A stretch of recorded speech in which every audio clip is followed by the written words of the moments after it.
Please state your name, ma'am. Alyssa Commander. Ms. Commander, you work for the Tennessee Department of Children's Services, is that right? Yes. Ma'am, what do you do there? Currently, I'm a supervisor in Washington County And ma'am, how long have you worked for DCS? since January of 2017. Ma'am, what kind of education and training have you had to do that job? I have my bachelor's degree from East Tennessee State University. And I'm sorry, you've been with DCS how long? Forgive me. Since January of 2017. Thank you.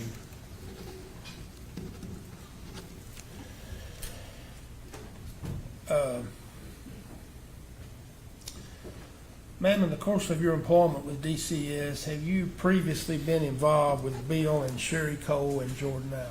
Yes. And ma'am, during your time, I'm sorry, so during that time, ma'am, were you in a different capacity with DCS than you are now? Yes, I was a case manager 3 in Greene County. What's a case manager 3, ma'am? You have 1, 2, and 3, so I was the highest I could go until I promoted to supervision. Okay. What does a case manager do? We go out and assess allegations of abuse and neglect. And ma'am, do you recall just when you were involved with Mr. Allen and the Coles? Yeah, that was August of 2022. Can you please describe how you became involved? Yeah, so I received a referral with allegations of abandonment against Michael Allen, which was the father of Jesse and Jordan. So what did you do, ma'am, as it relates to that allegation or that, that referral? So initially I went to the school that Jordan was attending and spoke with him privately regarding the allegations in the referral. Was that at Chucky Doe? That was at Chucky Doe High School. What did Mr. Allen say to you about those, about the allegation? He said Did that you ask him about the allegation? I did. He said that they had been blown out of proportion, that he was staying with his grandparents, that he did leave for a few days, but that he was now back. Was that true? That was not true. Do you recall where he was? The following day after, so I met with him on August 30th, and I'm sorry, that was 2021. That was my initial response that I met with him. I went out to the Coles home that evening and spoke with them, and they told me that they had not seen Jordan in 6 days, and they didn't know where he was at. Did you ask him why that was so? I mean, I'm sorry, did you ask Mr. Allen about that? So on August 31st, I went back to Chucky Doe High School and asked Jordan why he lied about being at home, and he said that he didn't know. Were you able to determine why he wouldn't stand at home? He never gave a reason besides he just didn't want to be there. Didn't say why he didn't want to be there? No, just he didn't want to be there. He didn't want to have to play with his brother. Did he say anything about his mama or his papa? He did not. Didn't mention any kind of abuse or anything like that? No concerns were reported. Did he mention he had to sleep under a car or sleep outside? No, that was not reported to me. Did he mention anything about he wasn't being fed? That was not reported to me.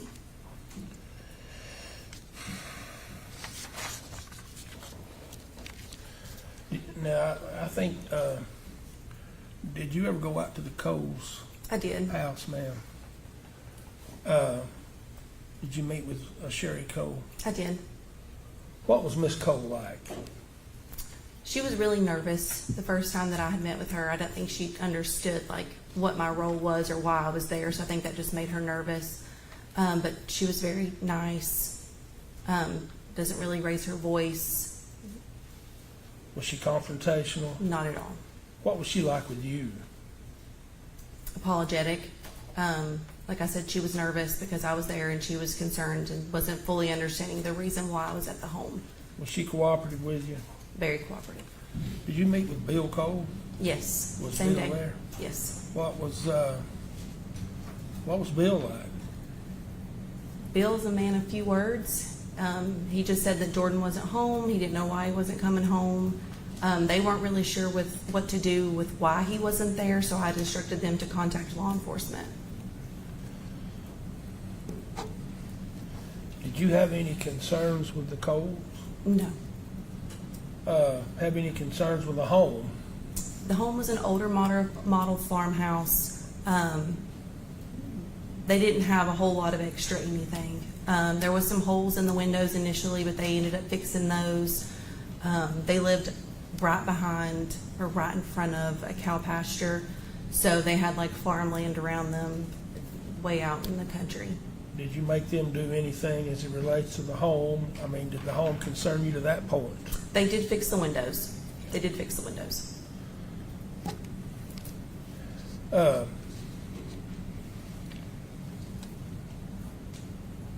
Did you have any concern that Mr. Allen had been made to leave? No. That he'd been run off? No.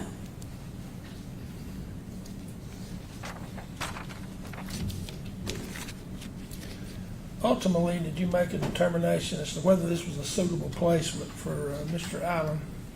So Mr. Allen's father had dropped him off there 3 years prior, and he made that determination whenever he left the child within the Coles care.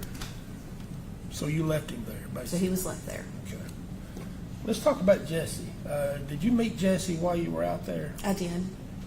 What was Jesse like? What kind of kid was Jesse? Jesse was also very quiet. He would not really speak to you unless you spoke to him, and even then, it was hit or miss if he was going to respond. He liked to like hide behind Sherry and just like wave at me.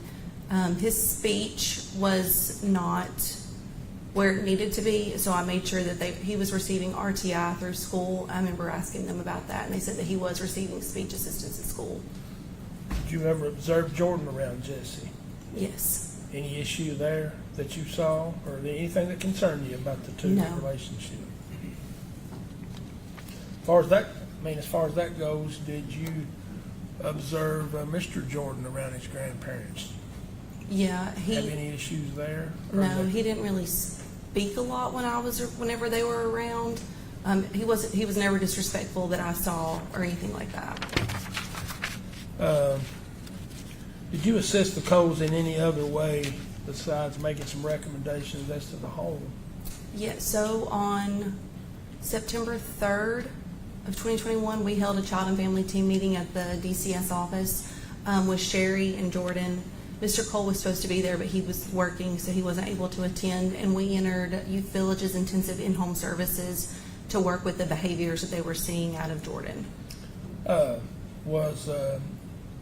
Was Mr. Allen a part of this meeting? He was. Did you address anything specifically with him? I remember asking him what happened when he got home, and he said that Mr. Cole just asked him what was the point of that, and then he apologized to me for lying because he said that he has a problem with lying, that it just seems like the easier way out of things is just to tell a lie. You mentioned you put youth villages in the home, right? Yes. Were you able to review those reports as they came in since you were the case manager? No, I did not review them. At that time, they weren't giving them to us like they were supposed to, Yes, ma'am. but I did talk to JC often. You did talk to Ms. Yes. J.C., and J.C. is who? She was the Youth Village's intensive in-home worker. Is that who was in charge of the youth village's services in that home? She was the assigned worker, yes. Okay. So you did speak with her? We did speak. Okay. As of April the 24th of 22, was your case open or closed? It was closed at that point. You remember when you closed it? I went on maternity leave February 4th, and so then my supervisor at the time did not get it closed during that month. It was ready to close in February of 22. I think she didn't close it until March. Okay. You know why it was closed? They had finished the services, and there was no other reported concerns in the Didn't home. have any, okay. Ma'am, please answer council's questions. Thank you, Ms. Commander.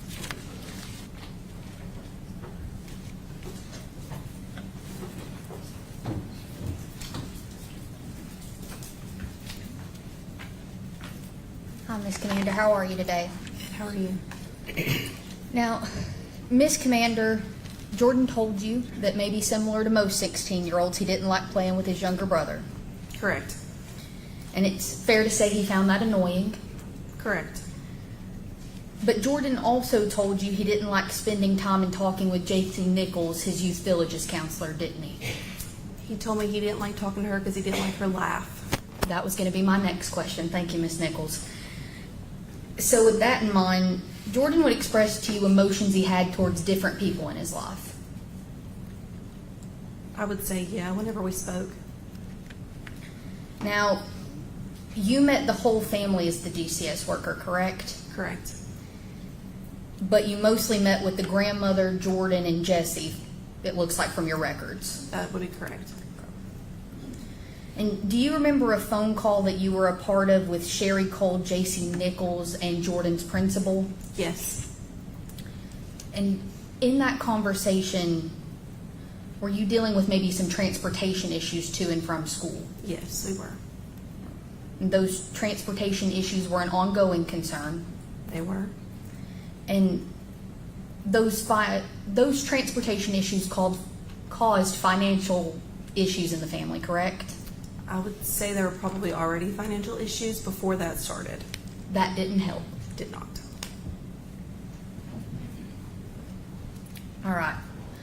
Now, if you don't care, let's just talk about some of your experience as a DCS worker overall. You've had, I'm sure, worked with countless children. Yes. Sorry. No, you're fine. Thank you. And siblings don't always get along. They do not. All right. They bicker. They do. 16 and 7, pretty large age gap. Yes. And 16-year-olds don't always like playing with their younger siblings. That is correct. We've all experienced that on some level. Now, even though he might have been annoyed occasionally to play with his younger brother, during your time in the home, there were reported improvements. There were. Jordan reported to you that things were getting better, Yes. and he was receptive to your all services, correct? Correct. He was doing better in school. Yes. I think he even kind of felt proud of how he was doing in school. I would say that he did as well. He boasted about how he did better at ABIT because he had completed 5 classes in the short amount of time that he had been there that he wasn't able to do when he was at Chucky Duck. Now, Miss Nichols, you never saw Jordan mistreated by his grandparents. Miss Commander? Miss Commander, sorry. No, I did not. And you saw no indication that he was frustrated with his grandparents. No. No frustration towards Jordan's grandma. No. In fact, Jordan was okay with you filing for his grandparents to get custody of him. He was okay with that. That was not what ended up happening, but he was okay with that. And when you went to the house, you did not witness Jordan displaying any temper towards Jesse. No. Now, I want to talk about one of your last visits to the home on April 21st of 2022, and I know that's been a minute. But Jesse and Jordan greeted you outside. Does that sound correct? April of 2022, I was on January 21st of 2022. Okay, there we go. Yes. They were outside playing in the snow. And that was an unannounced visit, wasn't it? It was. Okay. And they didn't know you were coming, did they? No. And at that visit, they both received a 4-wheeler for Christmas. They told you that, correct? Mm-hmm. And at this unannounced visit, Jordan and Jesse were just outside playing as brothers, weren't they? Yes. May I have one moment, Your Honor? No further questions. Thank you, Miss Commander. Can you redirect? No, sir, I think She free to go? She is, Your You're free to go. Thanks for being here. Call your next witness. Honor. That called Rick Williams. Rick Williams. Rick Williams. Rick Williams.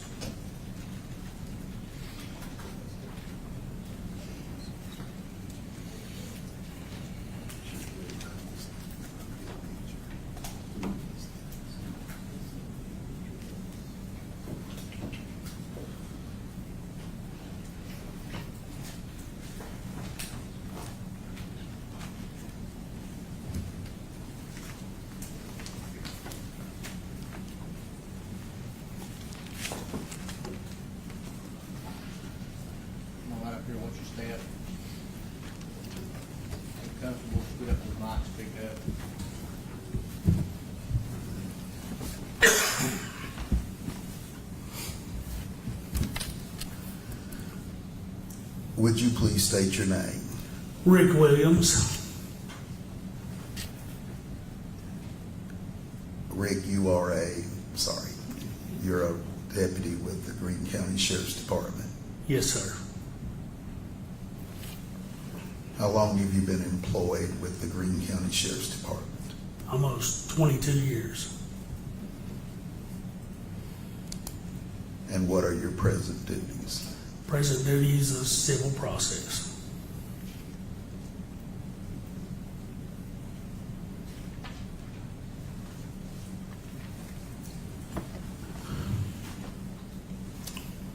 As a deputy for all that time, have you ever had to respond to emergency situations in your line of work? Yes, sir. Now, I want to talk to you a little bit about relationships, if I can. One of the victims in this case was Sherry Cole. Did you know Sherry Cole? Yes. Were you related to Sherry Cole? She was my sister. Yeah. And about how old was Sherry Cole at the time this took place? I believe 59.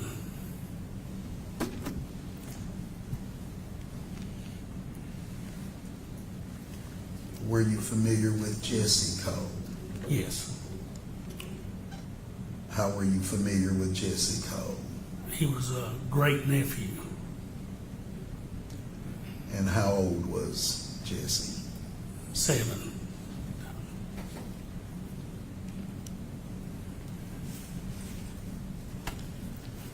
Did you know Bill Cole? Yes, sir. He was my brother-in-law. Yeah, I should have said, do you know Bill Cole? I'm the one that's nervous. Do you know Bill Cole? Yes, sir. For the record, you said Jesse Cole. Is that a? I'm sorry, Your Honor. I meant to say Bill Cole. The You said third. Bill Cole, then you said Jesse Cole. Does he know Jesse Cole? Yeah. Do you know Bill Cole? Yes, sir. And how do you know Bill Cole? He's my brother-in-law. Now, little Jesse, what was his last name? Alan. Allen. And Jesse was 7. Yes.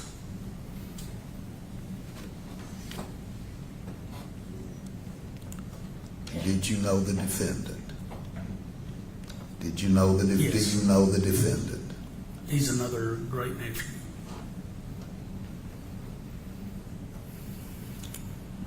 I want to ask you, Deputy Williams, on this April 24th, April 25th, 2022, did you have occasion to end up responding or going as an off-duty officer to 7140 Old Snap Ferry Road? I did. Now, I'm going to take a step back, and I'm going to ask you to please relate to this jury how you got involved, what took place. And if you can take your time, I know, just in as much detail as you can, tell the members of the jury what led you to end up being at 7140 Old Snap Ferry Road. How did it begin? It was 10:58 on a Sunday night, that Sunday night. That April 24th. Yes, sir. I was getting ready to go to bed to go to work, as most of us would be the next day. 10:58, received a phone call from my mother, which was 80 at the time. She had said my brother-in-law had came to the residence and said he couldn't find my sister and the boys. I was like, what do you mean? Can't find my sister and the boys? And I didn't get a full story. What I got was he had been working on the little truck earlier in the day, fixed the brakes on it. They had one phone, it was a flip phone, left the phone in the truck. So my brother-in-law was inside, went in to fix supper, and whenever he got got ready, he came out and hollered for him. Nobody was there, the little truck was gone. Now, this is the story I got. He thought maybe they ran to the store to get something to drink. So I don't know how much time transpired before this is the story my mother gave him. Brother-in-law went down to my mother's. If my sister wasn't at home, she was at my mother's. Once he got down there, he told her, he said, "Have y'all seen Sherry and the kids?" And they said no. So at some point, I think it was maybe a second trip or that trip, like I said, I got bits and pieces of a story. My mother called the phone. Mr. Allen Jordan picks up the phone. My mom says, "Where are y'all at?" "We're at the house." Click. Which wasn't uncommon. Reception was bad up there where they lived on Old Stapsbury. So my brother-in-law went back up to the residence. Little truck was back, but he couldn't find nobody. So don't know how much time transpired. He drives back down to my mother's and Sorry, pardon me for interrupting. All right, I hate to, but I've got two problems. One, we've got a call for a narrative without questions. And two, I've got That's a great fine. deal of hearsay. Great deal of. Yes, he is, Your Honor. Thank you very much. Ask questions. Did you end up going to your mother's house? Did you end up going? we did. When you said we, who went to your mother's house? Me and my wife. You had your wife with you. Yes, sir. And for what purpose did you go to your mother's house? At this point, we thought maybe they had wrecked because they fixed some brakes, hadn't made it back. That's what we thought. We was going to go look for my sister and great nephews, possibly had a wreck. Maybe were injured. Did not know.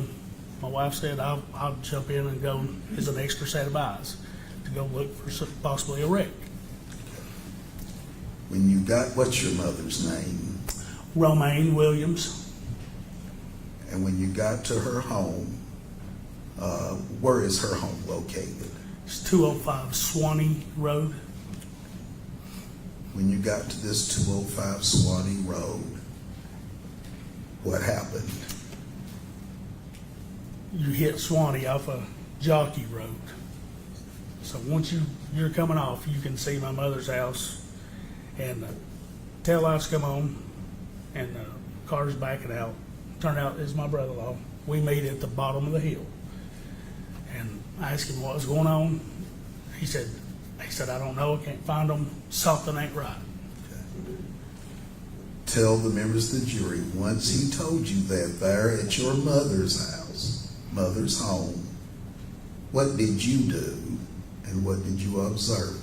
How far is it from your mother's house back to this home on Old Snap Ferry Road, 7140 Old Snap Ferry Road?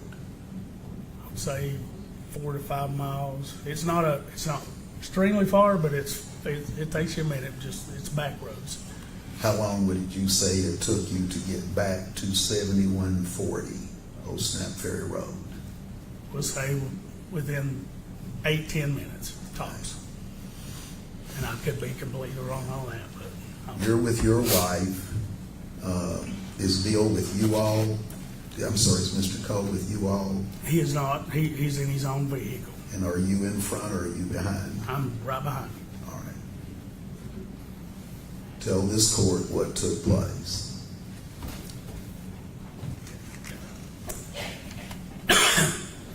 So we make the trip. Once again, we think we're looking for a possible wreck. Bear with me.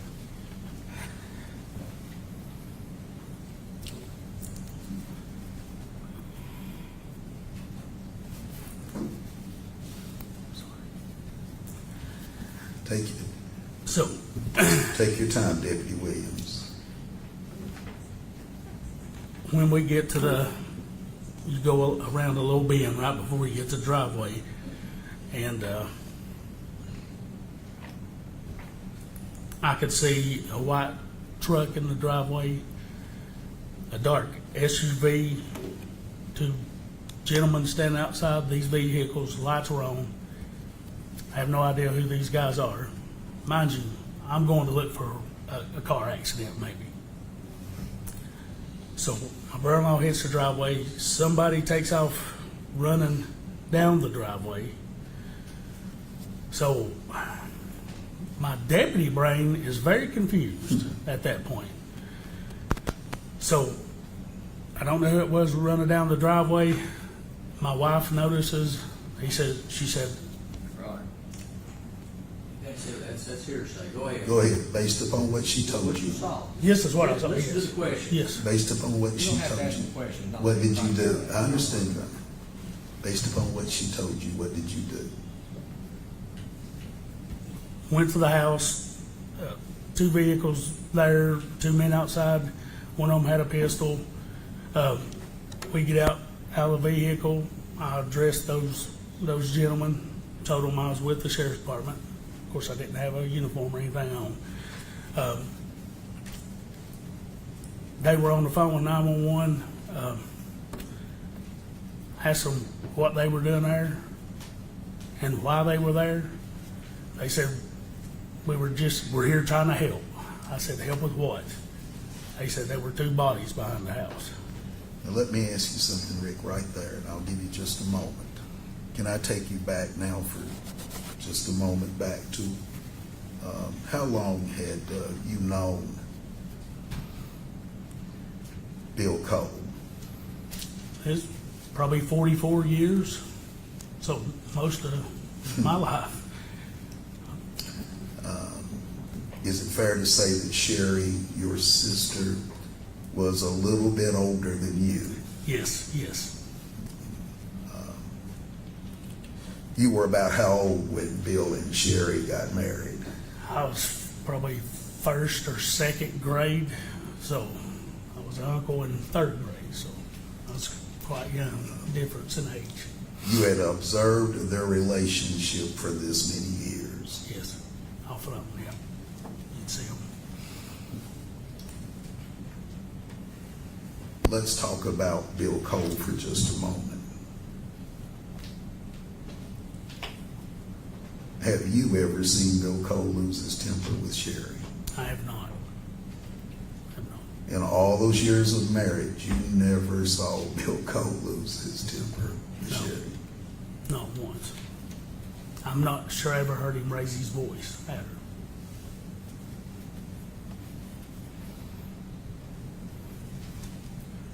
Other kids had lived in that home. Yes, sir. Had you ever been in that home when the other kids that they possibly had for little bits of time were in that home? Been around. Austin probably was the one that's there the most. One of the grandsons, other grandsons. Did you ever hear him raise his voice with any of those kids? No, no.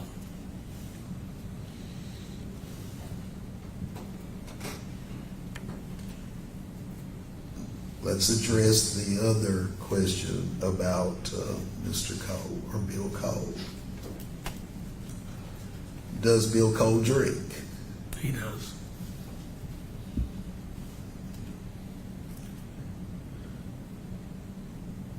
Do you know, well, I'm starting to ask you what you obviously know, but have you ever seen a mean drunk?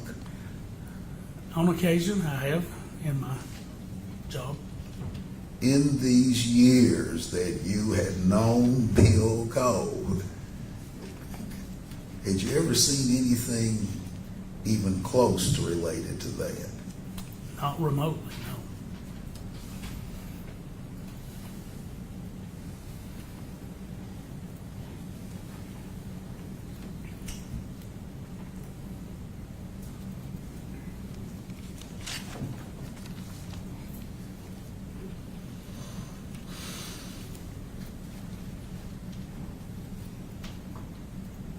You admit to this jury that having arrived at other scenes involving other people, Yes, under emergency situations. Yours was a little bit different when it was you.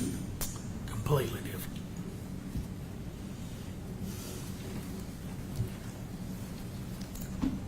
Someone was on the phone. Yes, sir. Someone had a gun. Yes, sir. What did you do? Just tell them what you did. I told him, I asked him, I said, I'm with the Greene County Sheriff's Department. I need you to put the gun away. He asked me if I had a badge. I said yes. Didn't have a badge with me, obviously. You're off duty. You're just Off there as duty. a brother. My mind is, I don't know what's going on at this point. All I knew at that point, I didn't have my weapon. Didn't want nobody else to have a weapon. So it was, Do you have your body vest on? no, sir. So what took place? Just tell the jury what took place right there. After a brief struggle, I ended up with the weapon. And ended up on the phone with 911. I told the 911 operator to tell him who I was. And Tell them you were a cop. yes, and they did. And that's when he said, I'm sorry, we're just here trying to help. If you would, can you tell the members of the jury what your next action was? I said, you need to show me. So What were you asking him to show you? What were you asking him to show you? the bodies, so I could relay what we had. And please tell the court what you did. Did you leave where you were and go somewhere?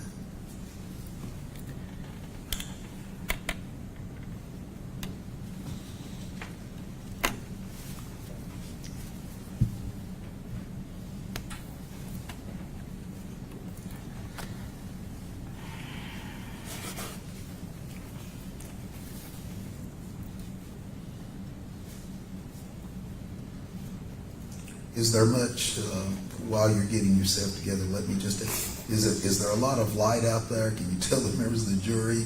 No, Is this an area, a lot of light? no, it's pitch black. The only light was there was the two vehicles there. So And where were they stationed in relation to where you were going? they were, you come off the main road and it kind of goes down and then up. So they was closer to the main road. So, Where were you led to? but I was led to behind the house. So if you're looking at the house, I was led to the far right of the house to the back, and that's where Sherry and Jesse were laying. They were laying face down, side by side. Deputy Williams, Rick Williams said,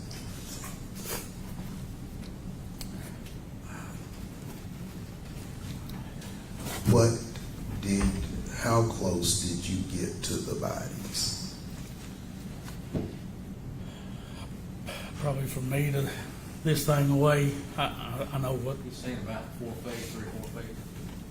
Reached over and touched the bars. And I'm not doing this for effect, but I just, know. can you please, in your words, with your experience, tell them, let me see if I can start, the young boy that was there, your grandnephew, what did you observe about him in that 4 feet away? He was actually closer to me, and they were both just face down, side by side. And I know what death looks like. So I stepped away and continued talking to 911, tell them needed everybody, and just get everybody out there to help at that point. So as you came back around the house, please tell the members of the jury what you did. I told everybody, I said, this is now an active crime scene, nobody's leaving. And I looked to my brother-in-law, it's like somebody turned a switch off, turned him off. It was just, he just shut down. When you say shut down, when you said it was like a switch, Yeah. when you told him, I told him, he said, did you find them? I said, yes, they're behind the house. He said, I'm gonna go back there. I said, no, you can't go back there. I said, it's now a crime scene. And, what is shut down? yeah, and it was like you hit a switch. He just, kind of head went down and just, Calling for speculation here, what was observed in his mind is one thing, what is actually happening in Bill Cole's is something that I don't think anybody can testify. I was just saying, he can say what he observed yeah. And through my experience, I've seen in people, your experience. Yeah. His head went down. You can tell, his head went down. yeah. What did you do? I said, I'm gonna take you up there, put you in the car. I said, you're gonna get in the car with Donise, which was my wife. You put Mr. Cole in with your wife. Yes, sir.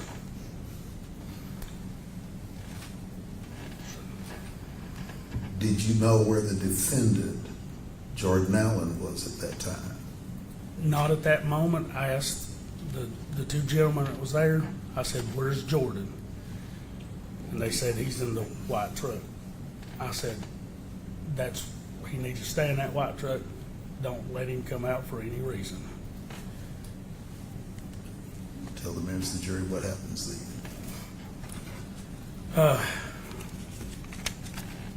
Told 911 to have everybody show up. Everybody started showing up. My brother-in-law's in the vehicle in the back seat of my vehicle with my wife, and Jordan's in the other truck. I'm standing there and I wait for everybody to get there. I was observing at that point and just held what we got till everybody else got there that had a clearer head at that moment than myself.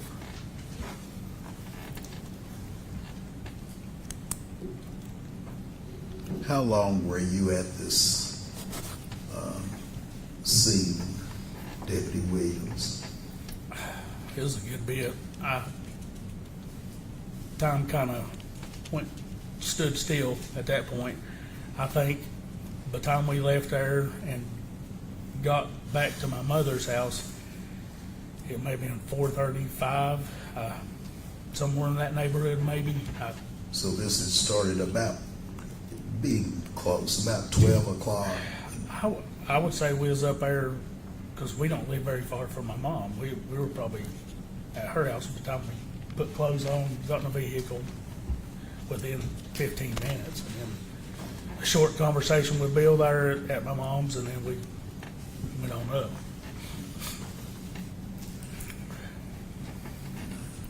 Those old vehicles that were out there, the Bronco and the Ranger, what would Bill do with those old vehicles? If you can just tell the members of the jury that. Bill's a tinkerer. He'd get old things and try to get them to going, and he just he liked doing that kind of stuff. And he's always working on an old vehicle of some sort, and sometimes it was out of necessity trying to keep one of their vehicles going. Were you ever around Jesse? Yes, him and my sister, they would come to our house occasionally, and Jesse was closer to my youngest's age, so they play together when they come down. Tell the members of the jury what Jesse was like. Just a happy little kid, as you would think, a little rambunctious little boy running around laughing and playing. I wouldn't know how else to explain it. Can we talk a little bit about your sister? Would you please tell the members of the jury about Sherry? I'm going to ask you some questions. Let me start with physically. How tall was Sherry? She's You probably don't mind me calling her Sherry No. right now, do you? No. How tall was your sister? probably 4'10", 4'11", 87 pounds, soaking wet. She wasn't much bigger than a child herself. And Jesse compared to Sherry? He was smaller, but not a great deal smaller when you had them side by side. Your sister had some health issues. Yes. Please tell the members of the jury about her health issues. I don't know if they ever diagnosed it as just kind of a break of sorts, but she didn't always feel good. But she'd make the best out of a bad situation. She'd always give you a smile, and I love you every time you see her. Did you ever hear her holler at any of these kids? Lord, no. I don't think she had it in her. I accused her many times of being too good for her own good. Just a kind, gentle person. Much better human being than me. Were you familiar with Jordan not being where he was supposed to be there at the house? Right. What were you aware of about that? That night, Before? Were you aware when he had left the house before, if you're not? yes. Through the family, mom and my sister. It wasn't firsthand knowledge. I got it through the family.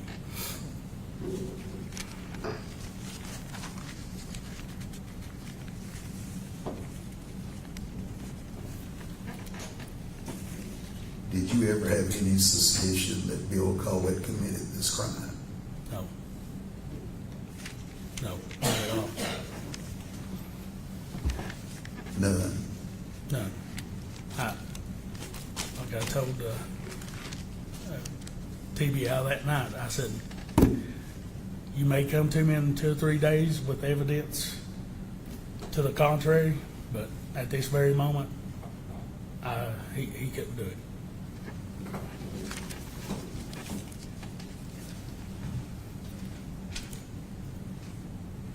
You may ask Mr. You may cross.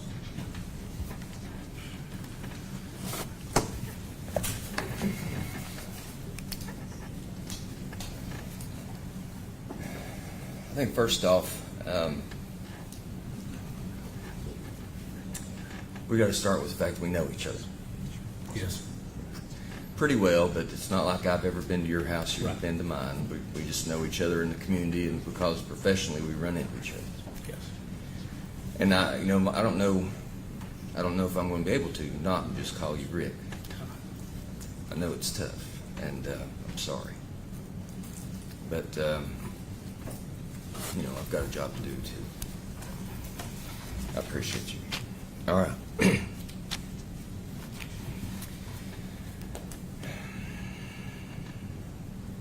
Let's start where you stopped. Did TBI ever come back to you and tell you anything that they found? TBI, they never came back to you afterwards. You said that, you could come back to me 3 days and maybe tell me something. Right. But they didn't did do not. that. They did not, no, sir. And when you were talking about Sherry having a break, she'd had some sort of medical issue maybe about 10 years ago. Does that sound about right? Maybe longer than that, before that. But something that had... It wasn't debilitating to the point that she was debilitated, but I mean, it took a toll on her, just her physical. She'd had pains and whatnot. Now, as you testified there in your direct, you eventually get on the phone with 911. That's where I'm at. You were there with me? Yes. Okay. And so the 911 call, well, those things are recorded. Right. And so they'll have a timestamp on them. Right. And when you arrive, Brian and Roger Broadwater are already there. Right, They're already on the phone with 911. they are. And just like you say, you're assessing the situation. You've got a fellow there with a firearm, and you know it's always I curious at haven't- midnight yeah. when somebody's got a firearm, right? And so, but those times that will be recorded in something like that, they would be a better reference on that time, would they not? They would. And again, even if you got the call at 11 from O'Main, you get changed and dressed and ready to go, and you drive the 10 minutes up there, we're talking close, certainly after 11, close to midnight. It ought to be dark by then, right? So when If you're it was dark outside, it was very very dark. dark, up there. right? Yeah, At was 11:20 Oh, to yeah. midnight PM. Dark as they in gonna be. April, it's dark. Yes, sir. Okay.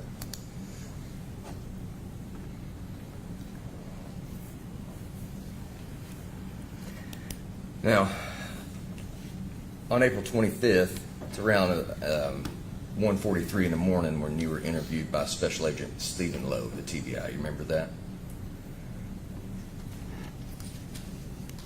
I thought it was Catherine that interviewed me. May have been in the Ketchum. vehicle. It's hard to catch their I think voices. it's But you were in, let's do it this way. Special Agent Catherine. You were interviewed by the TBI at 1:43. Yes, in his vehicle, and it was almost it's Blake. I'm pretty sure Catherine.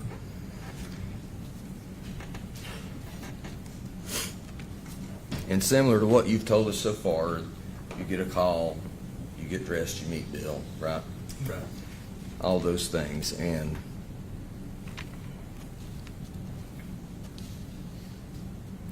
like you testified on your direct, you say in that statement, I believe at the minute 25 mark, that Bill told you that he had left his cell phone in the little black truck. Isn't that right?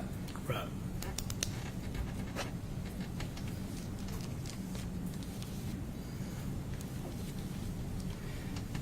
And considering that's what's on that minute 25 mark, and here it is 4 years later, you remember that? He said it was in the little black truck. Bill or my mother? Well, I think my mother's. your mother's the one who I think told you she's the one that that said Bill had said that my phone was in the black truck, and that's why they called it. Yes. We couldn't find them.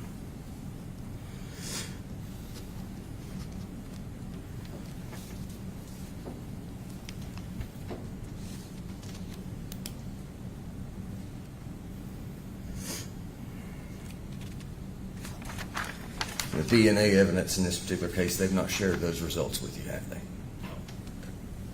One moment, please. Is that it from him? Just 1 second.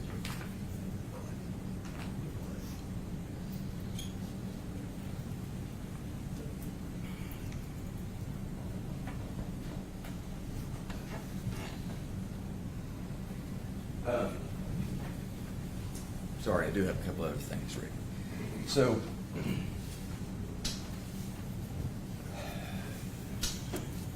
Bill had mentioned to you that Sherry was kind of nervy, right? That's Bill's word. Does that sound familiar? She was very nervous. She's a nervous person. I mean, she was always, even before she had any kind of medical problems, she's, very That's jumpy. just her nature. Just Yes, her- very jumpy, we'll Okay. say. And, they'd had little Jesse since he was 17 months, was it? I think they got him. Pretty young. Yeah, I mean, they're changing diapers. whenever he got brought to him. Yes, sir. And so I think it's fair to say that she probably doted on little Jesse, didn't she? She doted on all of them. As any grandmother would. She, one thing she always gave them kids was an abundance of love. Nobody could say anything any different. Now, you mentioned about never seeing Bill lose his temper with Sherry, but you weren't there on a daily basis. I was not. Not there necessarily on a weekly basis either. Was not.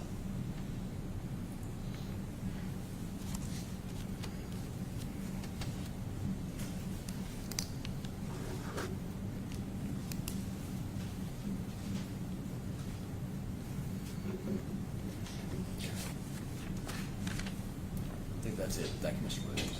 Redirect.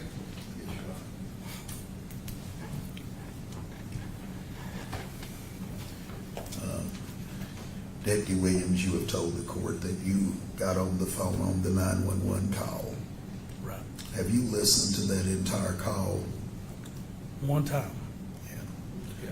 When you listened to it, was it an accurate depiction of what you can say your part was, what took place? I think hearing it on there, you could see, you could tell the difference of my reaction whenever I seen it was my family versus any other scene of people that I don't know. It was like, it's like I ran 5-10 miles immediately after I saw them.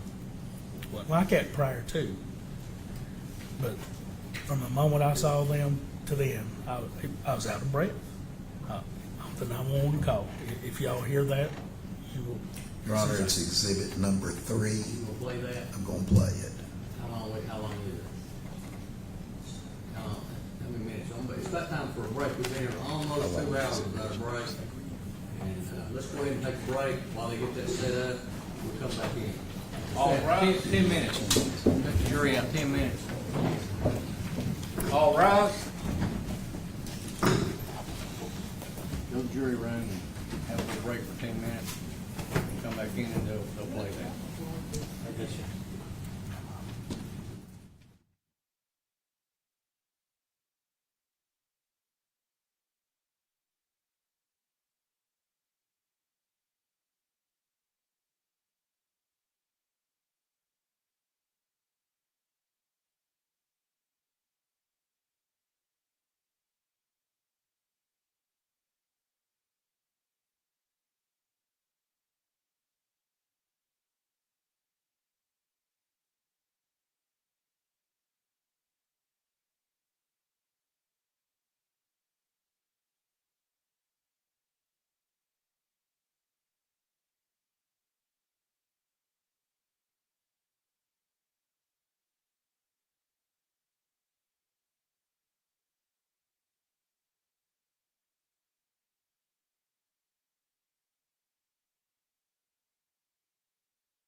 Let the record reflect, all four Tater in the box. Have a seat, we're gonna listen to a video. Your Honor, I'm gonna play a small portion just so we can hear it and authenticate. I'm gonna play just a small portion so we can authenticate it, Okay. and then we'll play the rest of Okay. it. As we said, you've heard this, and so I just want you to listen to a little bit of it, then we'll stop and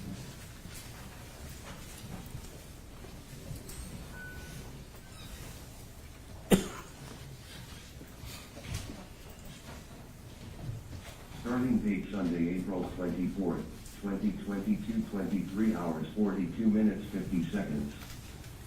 I swear to God, something for me.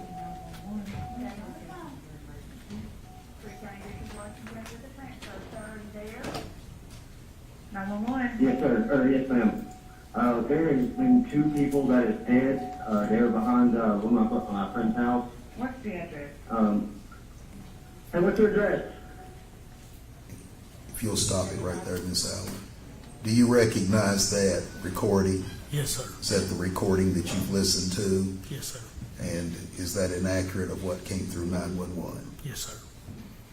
Go ahead and play it. 7140 Old Snapsbury Road.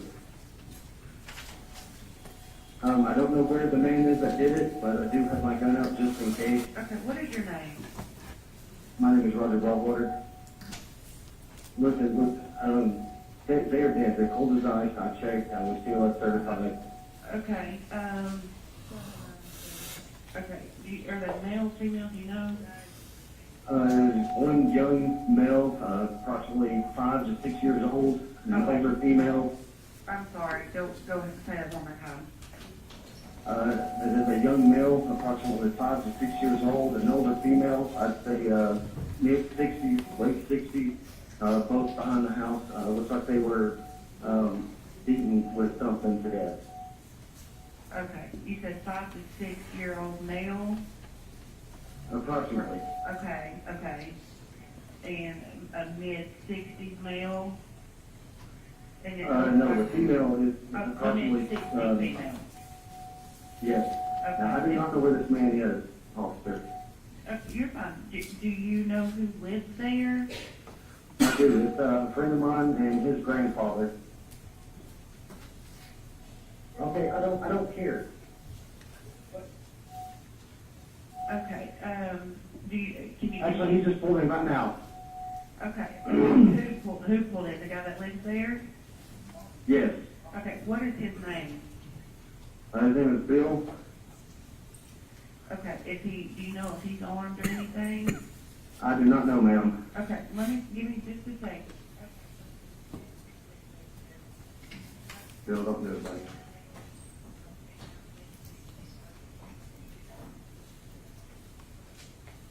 You got a badge? Mind if I see it first, officer?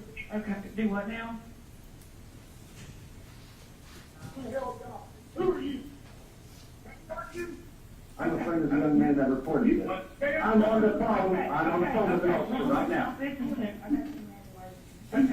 Listen.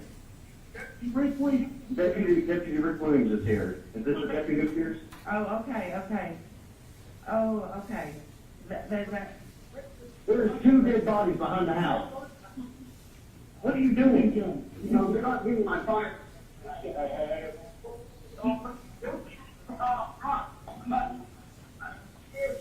I'm on the phone right now. Who am I talking to? Rick, this is Amanda. Hello? This is Amanda. It's Amanda. Yes. Tell him I'm a cop. Okay. Tell him I'm a cop. Okay, yes. He is a cop. Okay, you good? He is a cop. Okay, yes, he is a cop. Okay, are you with me? Are you with me?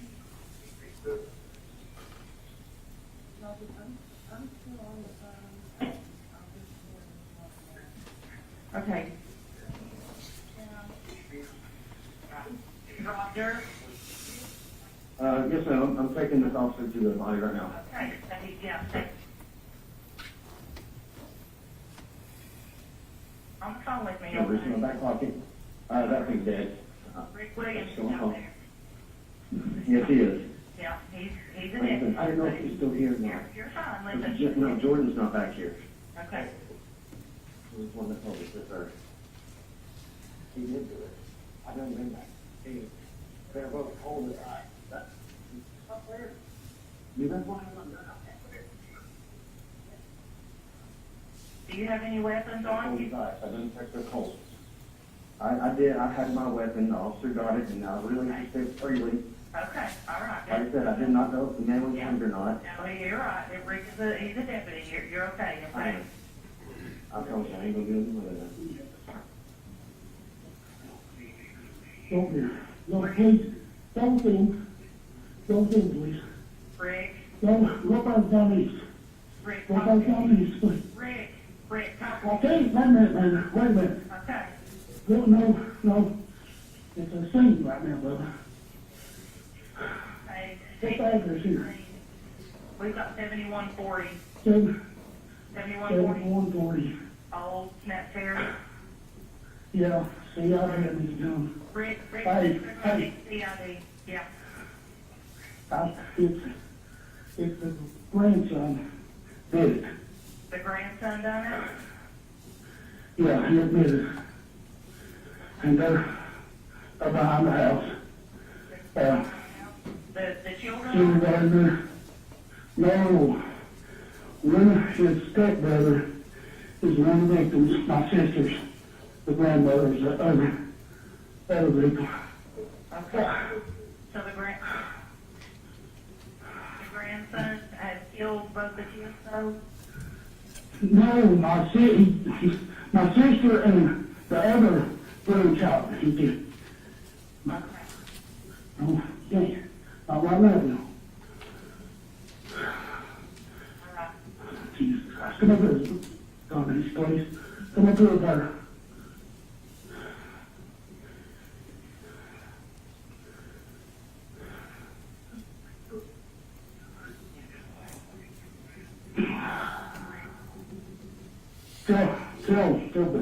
Tell Mike to get here as soon as he can, please. Listen, honey, they're coming, I promise. They're running emergency traffic to you, I got 61, 63, 65, 67, all coming to you. Well, my vehicle's up on the road, and, there's two other vehicles, I still know them other guys on it. Any of them have any kind of life, Rick? Hang on, I don't think so, but, You don't Hey, think? you'll be okay. Okay. You got a 5 and a 6-year-old, is that correct? no, it's, my sister is one of the victims. Oh, okay. She's 58, and the other one's probably Sherry. Okay. Oh, All right. Rick's sister is a victim. Sherry Cole. I'm not gonna walk over there. I don't, Okay, no. it's too say, but I I don't know understand. what means. Oh, Lord. And who's the other victim, Rick? Just so I can document it, okay? I know. I'm trying to tell you. It's a lot different when you're on the opposite end of it.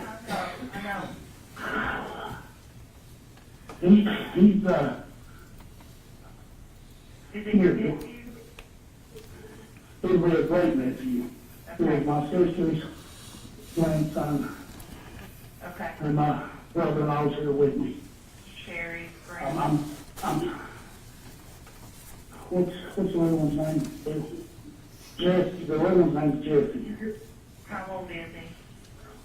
How old is he? Well, 7. 7. Is there anything else you can tell me that we can just document, Rick? Start out, my brother-in-law, I'll let you definitely. My brother-in-law was inside making soup. He came out, it's probably a little after 8, right at dark, and the truck was gone. His other truck, And he couldn't see my sister or the little one. So he comes to my mom's house, because that's what she does. She comes to my mom's house. He's been down there probably 3 times. And then he came back up here. And well, this is the 3rd time. He come and call me. We come up here and these 2 gentlemen, I'm going to find out who they are. We'll come up here, man, because I got to do my job over here. Who did you think admitted to killing them? I know, I want to keep that. I don't know, that's why it's an active scene. Okay, yeah. Do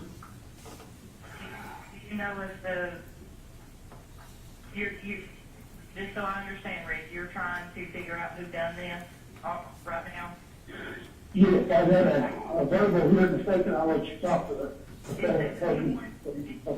It's 7140, right? Not 7160? Real thing with my wife, put that down next to you. Rick's on scene. I mean, they're all No, right. that's okay. I'm saying, I think right now, here's your, he's in my truck. Okay, I'll make you aware. Okay, Jordan, the one that is with it to these 2 gentlemen, that he had done it, because in the truck, it's almost stay away from. Yeah. I'm gonna let you talk to these gentlemen. Okay. They're all talk to them, I have. Okay. Okay. All right. Okay, thank you. All right.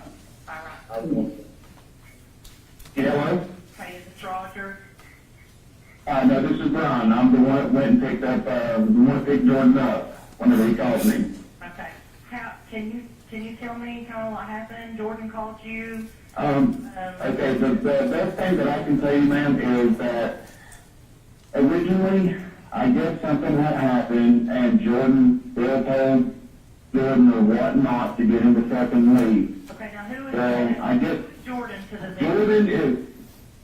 Jordan is Bill's grandson, and Jordan, and that's a mama, right? And that's his mama. Okay, so shared, okay, I see what he's talking, okay, go ahead. Yes, okay, so, yes, and, he called me on my cell phone, because Chance, the guy I work with and Bill works with, Chance gave him my number since I was closer to come and pick him up. Well, he was sitting at the Walmart parking lot. Well, I told him I'll be here in 20 minutes. Well, I showed up, and the black truck was parked right up here at the end of the road, and I seen Jordan running down the road, and he was throwing his stuff, so it didn't make no sense to me what was going on, okay? So I didn't stop for anything to talk to Bill. I just saw Jordan, and I went down and turned around, and I saw Bill walking up the driveway, and he sprayed at us. That was it. Well, when I got home, Jordan was shaking. I mean, he was scared to death. I mean, there was tears in his eyes, and I didn't question him what happened. Well, he didn't want to stay in front of my wife with what happened. So he pulled me outside, and he told me what happened, and I immediately called my mom, called my brother, since they were close by, we came here, and then my brother walked back down, found out what happened, and that's pretty much it, ma'am. Okay, so did he tell you how he killed them? All he said, all Jordan told me was that he was inside the house, and I guess he took one of them out one at a time, and I guess, he told me he hit him in the head. That's all I know, and whenever my brother walked back there, honestly, he said he hit him with a hammer. I can't lie about something like this, that's what he said. Was Jordan He still said he hit him. Yeah, he's in my truck, and I'm gonna let him go nowhere. Brian's truck and he's not letting him go nowhere? Yeah, Do you know if he has any he's 16. No, ma'am. I can tell you that. So he took them each one out at a time and hit them over the head? That's, from my understanding, that's what happened, yes. Not Jordan, but Bill did that, Bill did that? yes. So Jordan didn't do it or Bill done it? Like I'm. No, Jordan didn't do it. Jordan didn't do it. He did not Bill do did it. it. Who's Bill? Bill done it. Bill is his grandson. Bill is Jordan's papa. Bill, so Jordan told you that Bill, the grandfather, done it?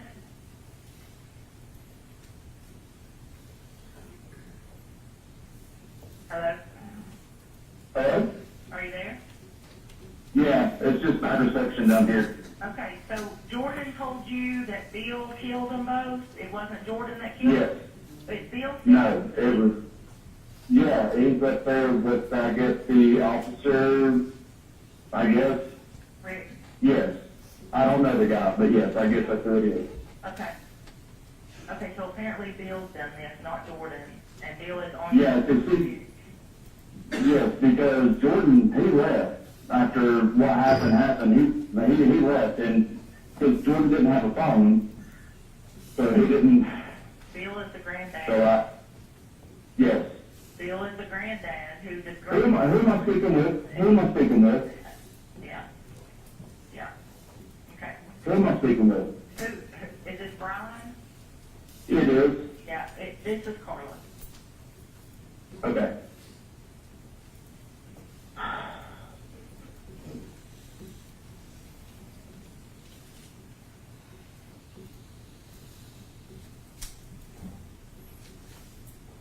Okay.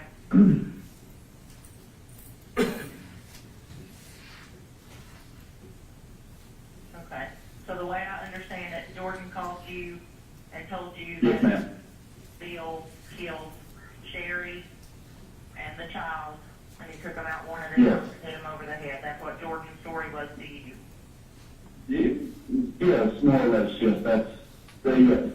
Yeah, okay. So they said he heard him screaming when Bill walked in. I guess that's whenever Jordan fled. Because he didn't know what happened until he got back, I'm assuming. Now, I didn't question him about any of that. Once I found out that's what he told me, that's whenever I flew here to see if he was telling the truth or telling a lie. Okay. So I just want to make sure, because this isn't something to play with, of course. Right, And I think the cops are on their way. I hear the sirens now. you hear him? Yes, ma'am, I do. Okay.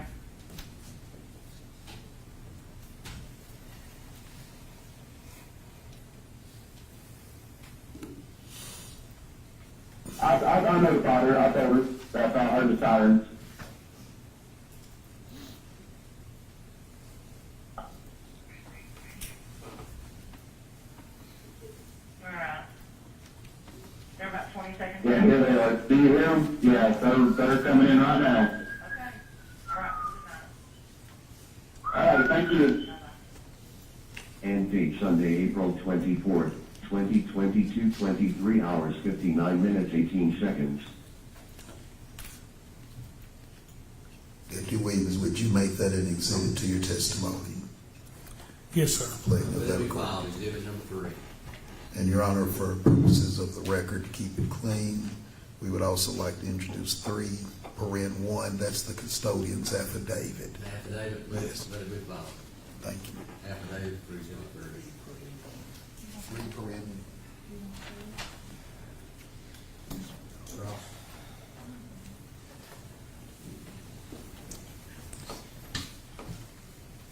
Situations like this are always confusing, aren't they?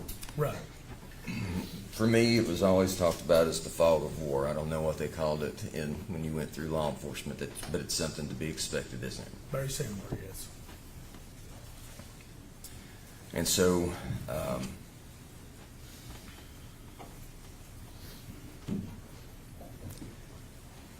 hold that thought.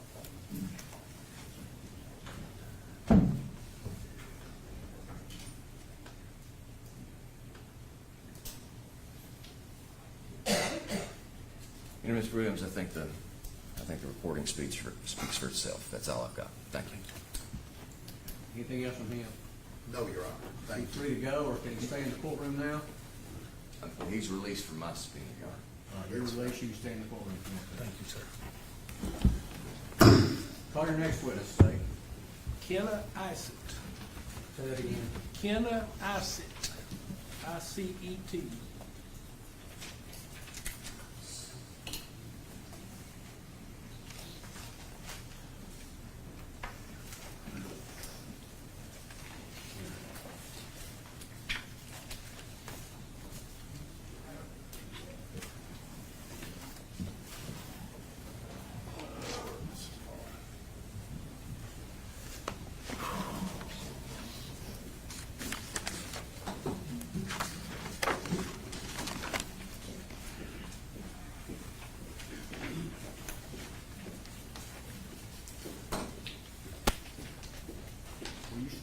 anybody else? All right, good, that's what you said there. Get comfortable, scoot up to the mic.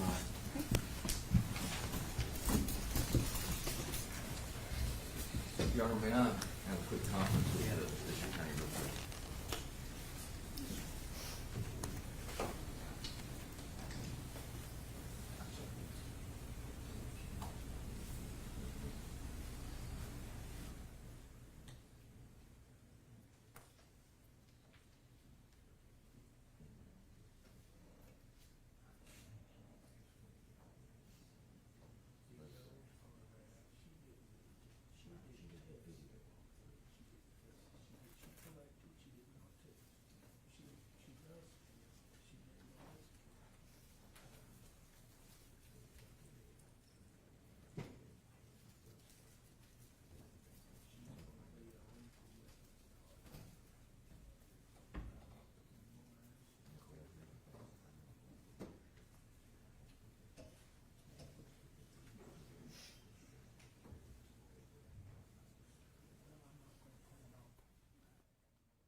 Ma'am, good afternoon to you. Would you please state your name? My name is Kenna Isett. Ma'am, you work for the Tennessee Bureau of Investigation, is that right? That's correct. What do you do there, ma'am? I am a special agent forensic scientist in the forensic biology unit, and I am also part of the violent crime response team. Ma'am, how long have you been with the TBI? I've been employed since 2017, so about 9 years. You mentioned violent crime response team. Ma'am, what is that? It's a team of scientists that can go out to crime scenes and assist law enforcement with documentation, collection, and some testing on the scene. We will take that evidence back to the TBI crime laboratory and submit it for testing. Ma'am, in that capacity, in the early morning hours of April 25th, 2022, were you called out to 7140 Old Snaps Ferry Road? I was. And is that in Greene County? Yes. Ma'am, please tell the members of the jury just what you saw when you got out there. It was just dawn when we arrived, so it was pretty dark. It was a single-story house. There were multiple vehicles out. There was dew on the ground, so we did see some tire tracks going through the grass. And there were 2 bodies that were present.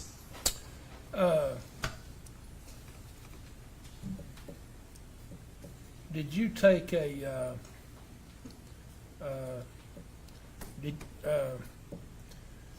did you document that scene, ma'am? I did. I was in charge of video documentation on the scene. So at the crime scenes, we will have someone taking photographs. Someone will be documenting by sketching the scene, seeing where everything is. We also have the capability to do video of the scene. So I was in charge of the video for the entire scene.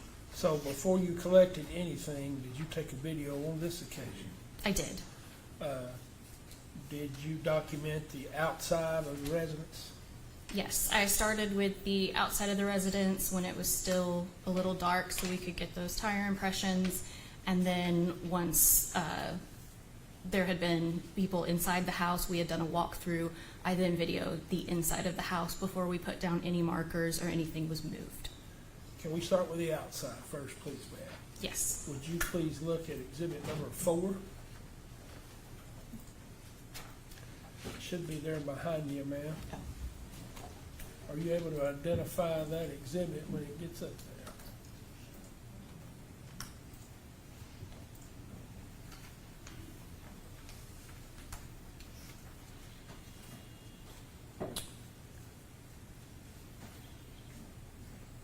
Yes, that is a CD recording of the video that I took at the scene.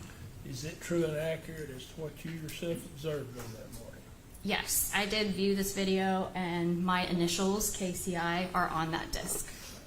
Judge, can we play Exhibit 4 at this time? Yes.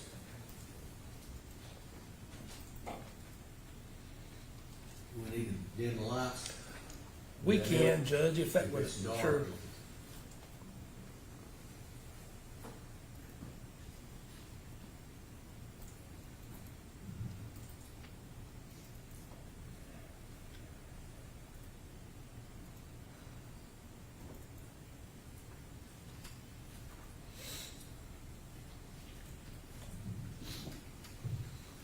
It's taking a minute, it'll get there, Judge.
Is it download or something? It's I can see 75. it straight, the bar is getting longer and longer, like it's downloading.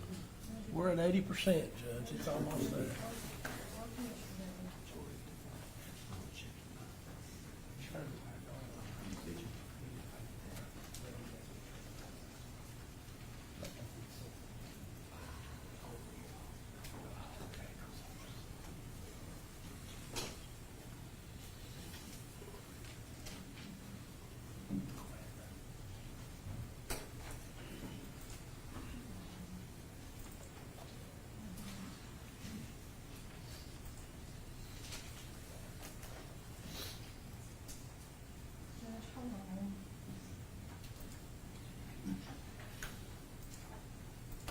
Give me a minute. Your Honor. Hmm? What's the matter? Give me just a second. Stop for a minute? Yes. Okay.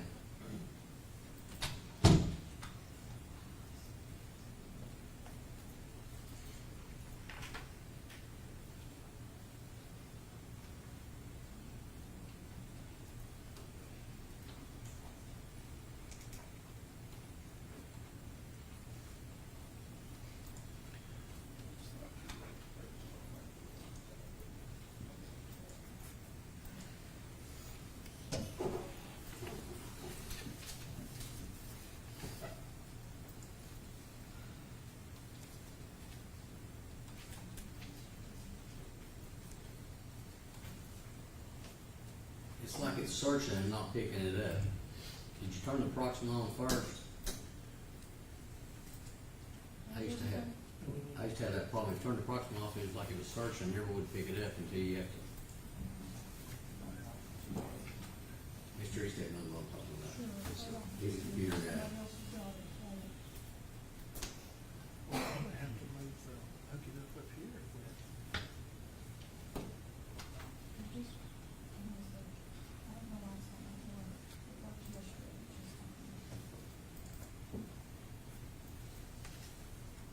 It's okay, take your time. A lot of pressure on the computer tab. Mr. Mills and I remember when we used to have the old days, we had a photograph. They introduced a photograph, we'd stop the trial and let the photograph go through all 12 people, everybody look at the photograph. And then they'd start up again. We may have to try to hook the laptop up and play it off the TV. I'm not sure. Can you do that?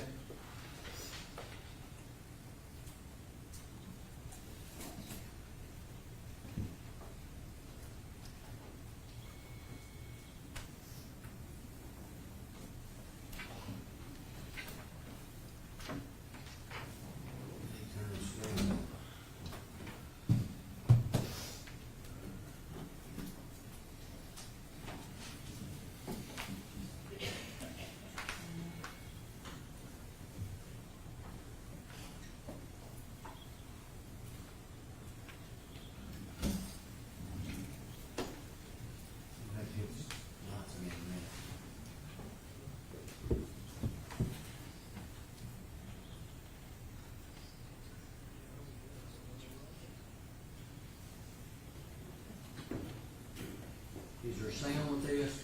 There is no sound. No sound? Okay. No sound.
you make that an exhibit to your testimony? Yes. Exhibit number 4, what you file.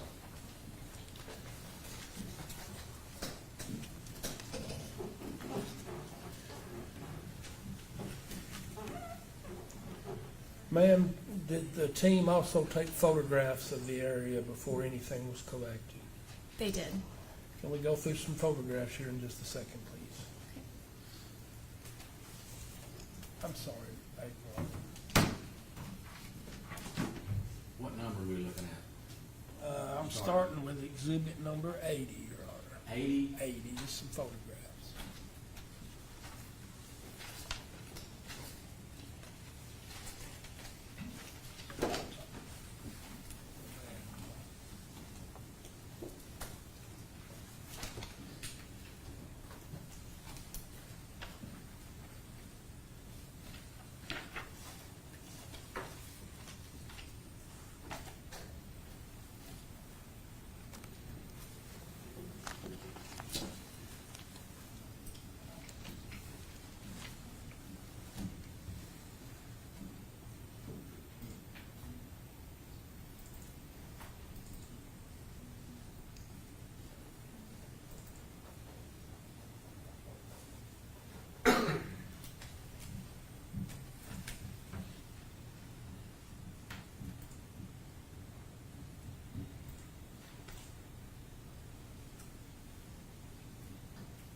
Are you able to identify that photograph, ma'am? Yes. Were you just trying to document the scene at this point? Yes. So our initial video photography, we want to show what the property was like.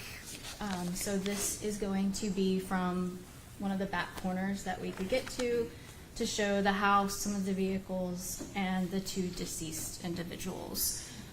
So this would have been whenever it was a little bit more bright outside and they were able to get better photographs.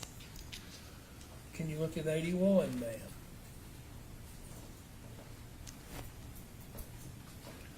Are you able to identify this photograph, ma'am?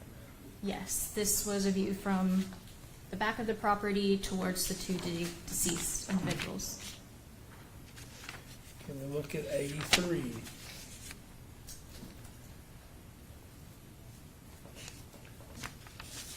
Are you able to identify that photograph, ma'am? Yes, this is just from the other side of that hill looking towards the 2 deceased. And 84? Yes, that's a closer up from the same angle. Would you please look at exhibit 86?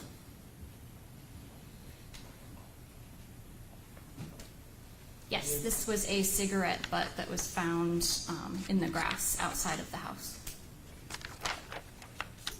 Can we go to 259, please, ma'am?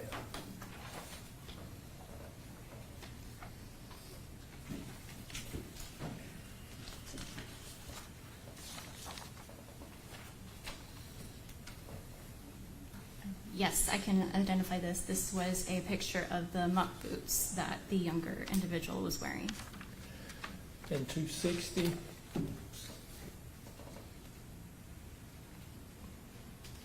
That's going to be a little bit closer up, but it's going to show reddish brown staining and the same shorts and muck boots. And 262? This is the same individual further up, his shorts and shirt. And 263?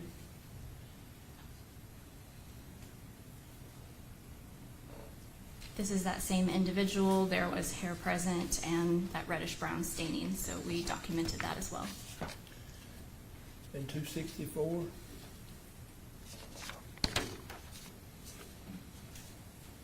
This is the same individual with reddish brown staining. 265?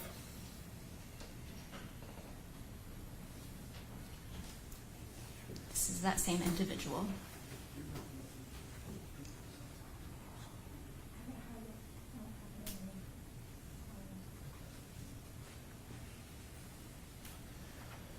$266, please. This was the head of that individual. $269.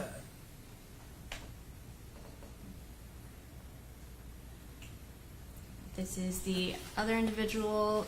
We wanted to document that her feet were clean, so we took a picture of that as well. Can we go to 270, please? This is the same female with her short shirt.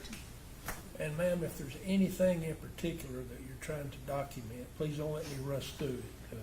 Okay. But please let us know, okay? Can we go to 271?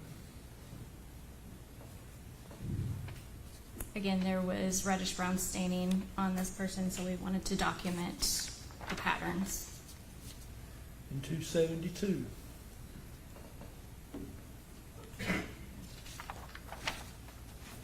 This is a shot of the head of the same individual. 273? She had quite a bit of reddish brown staining on her arm, so we wanted to document that with photos. Can we please go to 274? This appeared to be a shoe impression that was on the pants, so we wanted to document that so that it could be sent to the microanalysis unit. Can we please look at 275?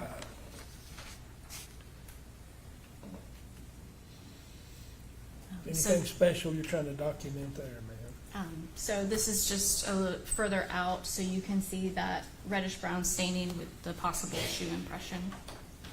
Just in case you need it, Miss Kenna, she's handing you a laser pointer. Thank you. Sorry, I should have did that earlier. Forgive me.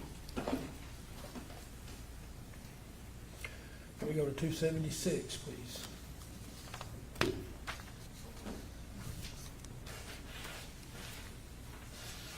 Are you able to identify that photograph, ma'am? Yes, I am. It's the same individual that was in the last photo. Just trying to document the entire scene from every possible angle. Is that fair? That's correct. Can we back now and go to 75, please?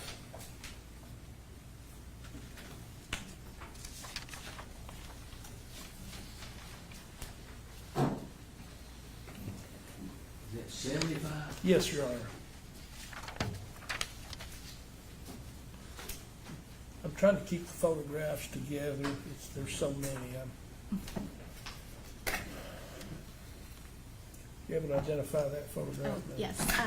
So this is a view, so from the back corner, this is where the two deceased individuals are, and this is that door that accesses the house. A little bit closer up, would you look at 302? Am I going too fast, Miss Allen? I'm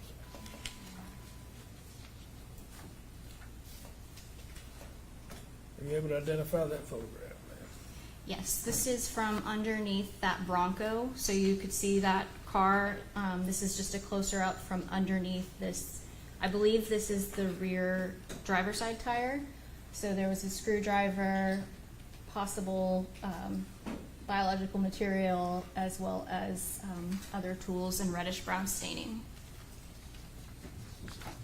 Could you please look at 314?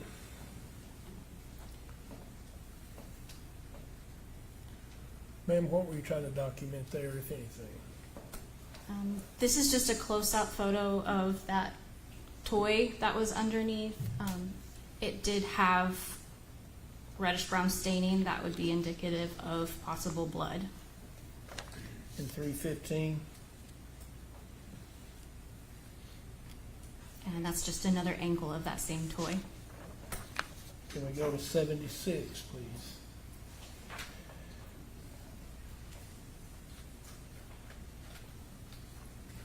Are you able to identify that photograph?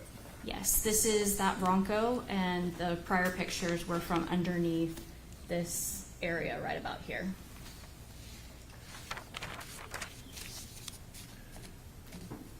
Can we go to exhibit number 349?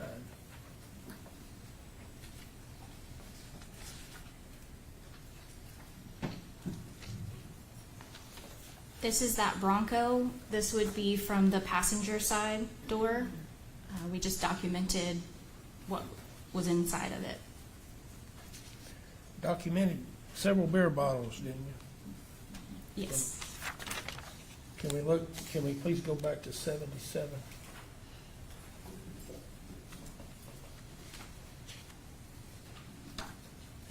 This is another shot of that Bronco. There was quite a large pool of RBS, which would be indicative of blood, and I believe these are the vice grips that we collected.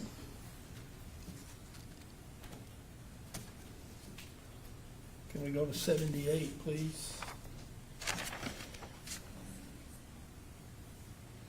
This is another angle from that same Bronco. Can we please now go to 239?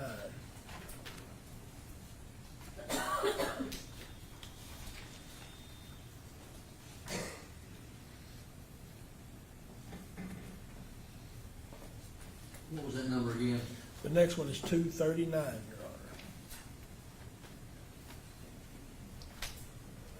Be able to identify that photograph, ma'am? Yes, this would be from the other side of the Bronco, so this is looking towards that rear driver's side tire. This is after we put down some markers, so this is that toy that had the pictures earlier. Okay. Can we go to 79?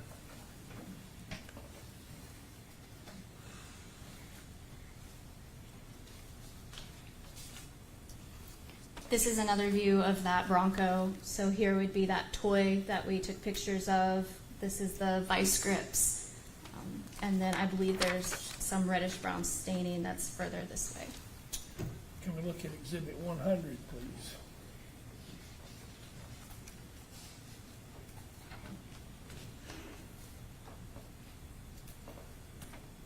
This is another view beside the Bronco. You can see the tire from the Bronco, the tools, and some toys. And 101? I'm sorry. Not one. Okay, thank you. Sorry, 102? Thank you. This is another view from that same area. Can we look at 286, please?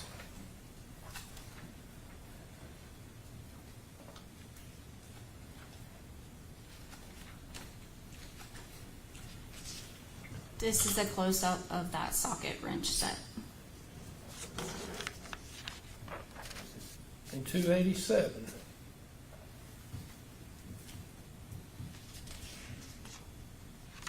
We just wanted to document what was around the scene, so this is some more bottles that were present. And 288, please, ma'am? This is a different perspective from that same area. Would you please look at exhibit number 105?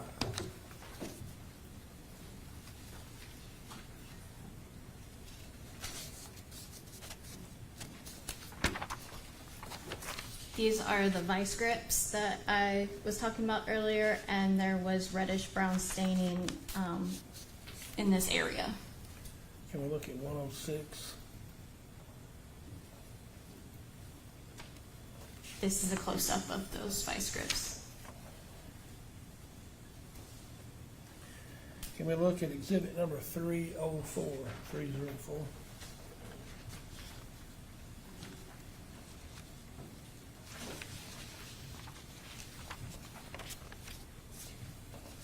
This is a portion of the Bronco. It did have reddish brown stains all over that back driver's side area. I believe this is in front of that passenger, or excuse me, the driver rear tire. Can you look at 306, please? This is that possible blood staining that would be underneath the Bronco. 307? A little bit better picture in 307, I think. this is the same area with just a little bit clearer. 308, please. This is another picture from underneath the Bronco. We were just trying to document any type of spatter that would be underneath there. If you don't mind, ma'am, will you please look at 311?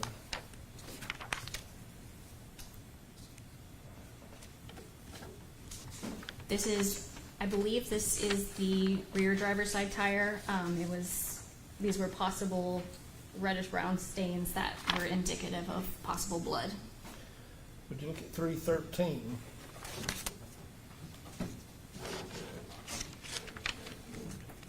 Be able to identify that photograph, ma'am? Yes. I believe these are the vice grips that I was talking about earlier. They do have possible blood, and there was quite a bit of, like a pool of reddish brown staining that would indicate blood, as well as possible biological material. Can you look at 221, ma'am?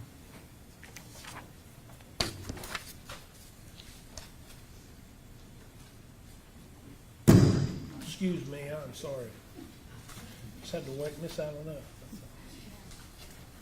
This is another vehicle that was present at the residence. This is that Bronco from earlier pictures. So this would be further towards the road. And 222, please, ma'am. This is the front view of that same vehicle. Would you also look at 225? Be able to This- identify that, ma'am? I'm sorry. Yes. This is the Black Ranger that was further towards the road, towards the driveway of the property. And 226? This is another view of that same truck. 227? This is the rear view of that same truck. 228? And this was the other side of that same truck. If you look at 229? This was the contents of the bed of that same black truck. Look at 230, please.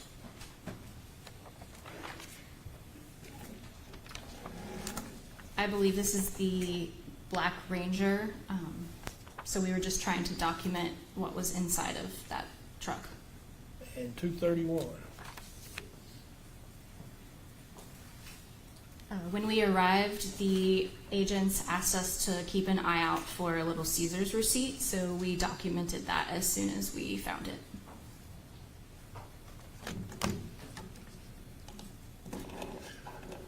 Ma'am, are all those photographs true and accurate as to what you yourself saw that day or that morning? Yes, it is. Would you make all of those exhibits to your testimony? Yes. That'd be fine. Now, out of all of those areas that we looked at, did you identify certain pieces, certain items that you wanted to collect as evidence? Yes. So I documented, I put markers down for various areas of that reddish brown staining that could indicate blood. We also put markers down and wanted to collect any type of tools because we didn't know exactly what had happened. So we wanted to make sure that anything possible could have been collected and we didn't leave it there. Did you take a video of these items before they were collected? Yes, I did. Would you please look at exhibit number 9, please? We may have to do. You able to identify that disc, ma'am, that exhibit? Yes. Have you viewed that disc? Is it true and accurate as to what you yourself saw? Yes. And it has my initials on it because I did view this beforehand. Judge, can we play this if it'll, at this time, please? Thank you.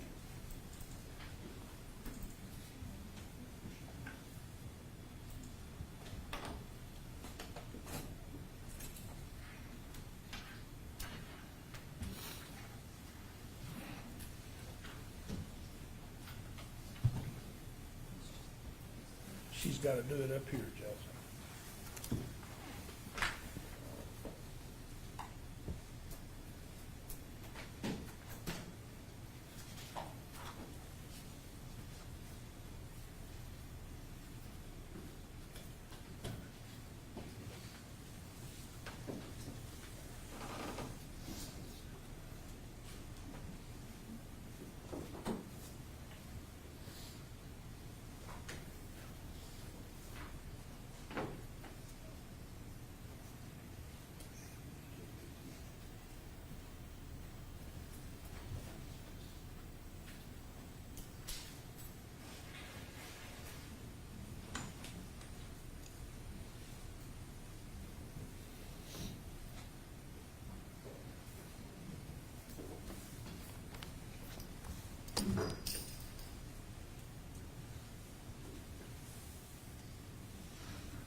Stop, Miss Allen, go ahead and stop that. There's no need if you'll exit that. Judge, those last 30 seconds are pretty, it's probably not. Exhibit 9. You want to introduce that? Would you make that an exhibit, ma'am, to your testimony? Yes. That'd be filed, exhibit 9.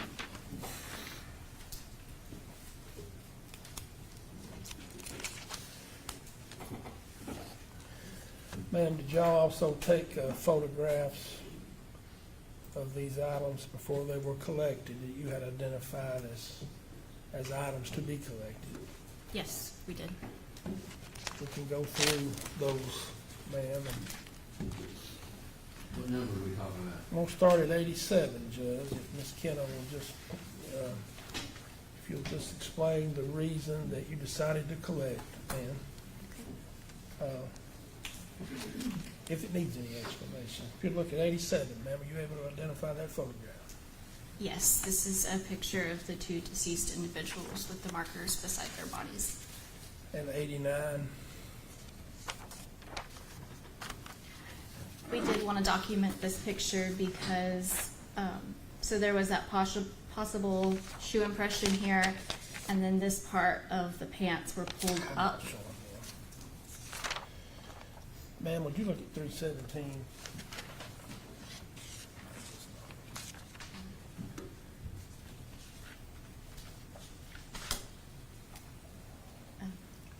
Yes, this is a picture from that same area from a different What's that angle. number? 317, Judge.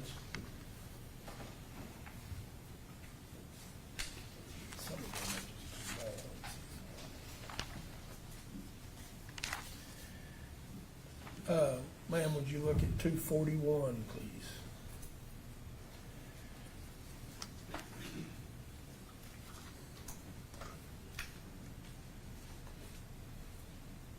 This is the same area, but from the other side of the house. Ma'am, do you, the items being shown in 2, 8, and 9, can you tell us what that, can you please tell us what that was, ma'am? Or what Yes. those items were? So those were all possible blood on the ground. So 2, 8, and 9. This is 2, 8, and 9. So we wanted to make sure we had a further away perspective to show where those stains were in relation. And we'll have close-ups a little bit later on. Would you look at 243, please, ma'am?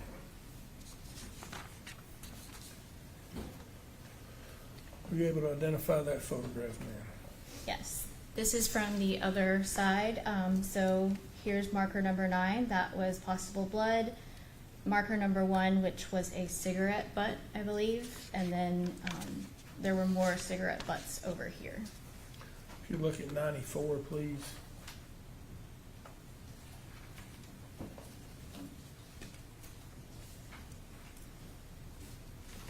So this is that same marker, the cigarette butt, a different angle of it, along with marker number 2, that was possible blood. Would you look at 245? Speaking of number 2. Were you able to identify that photograph, ma'am?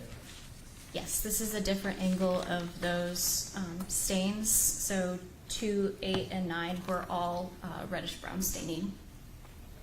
And number 97, please.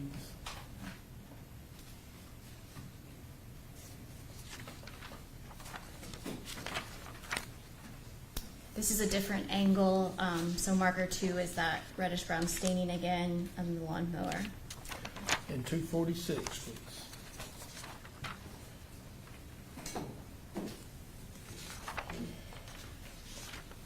This is a close-up of marker number 2, so you can see the reddish brown staining that was present on the grass. It's actually this whole area. And 242.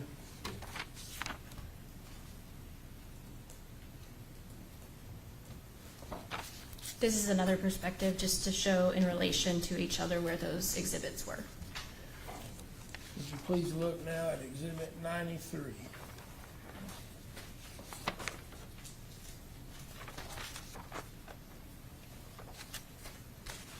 This is a cigarette butt that was found near the house. And 254, please.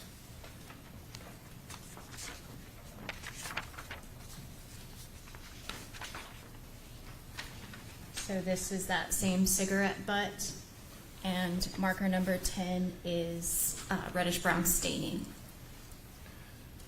Can we please go, Miss Allen, to 98?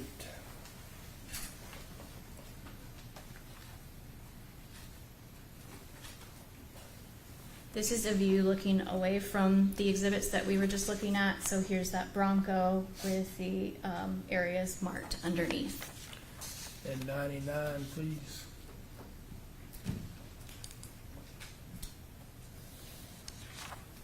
This is a little closer to that same area. And 103.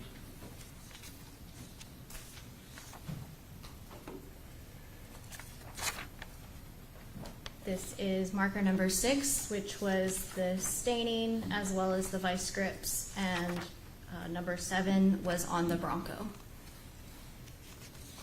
Actually, 107 is a little better. Can you put up 107? Were you able to identify that photograph now? Yes, this is our marker number 6. So we had multiple items that we collected from here. I took swabs from this area. We collected those vice grips. And I did also swab underneath here on the rock some of that staining. Can we please go now to 346?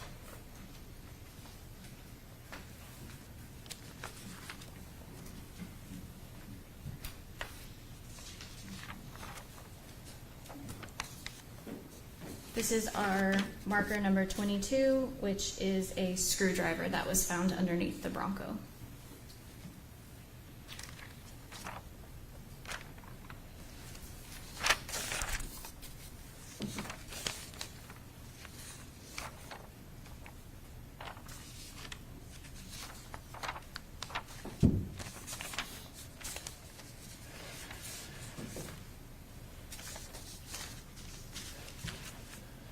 Can we look at 289?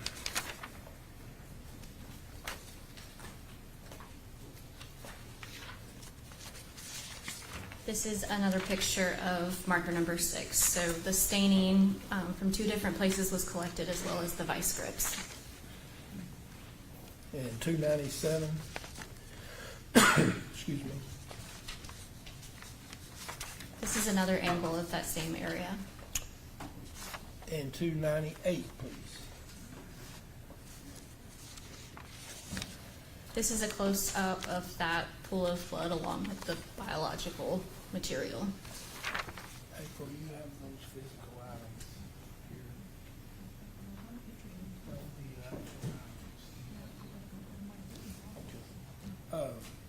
We'll need them here in just a second. First, can we look at 299?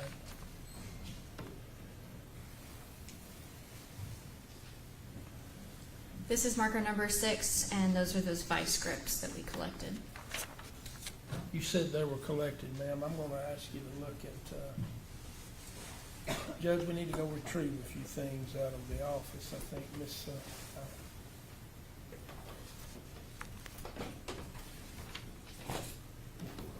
just in a second, ma'am, I'm going to pass up, be passing up a white box. I'll ask you whether you can identify it. What's the number we're dealing with? 458, Judge.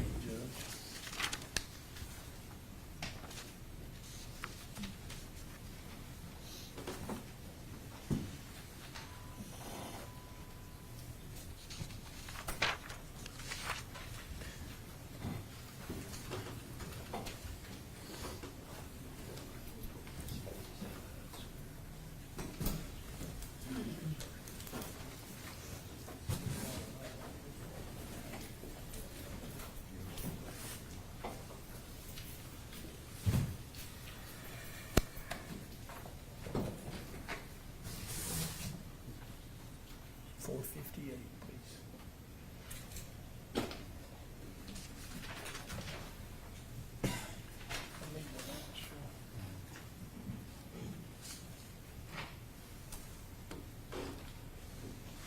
box. Where is the box? Here, I'm sorry, just when you get this thing.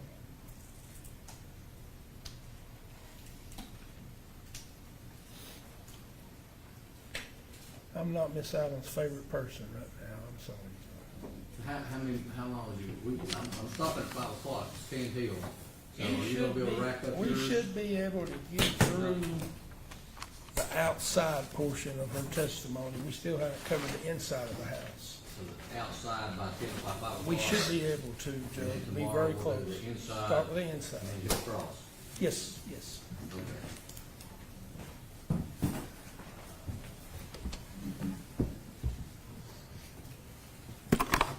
And please tell the members of the jury whether you can identify that when you, Yes. So it has my initials since I collected it, as well as our marker and what it is. and can we put up 458-1? Ma'am, do you recall, is that what's inside of that box? Yes, that is what I placed inside of this box.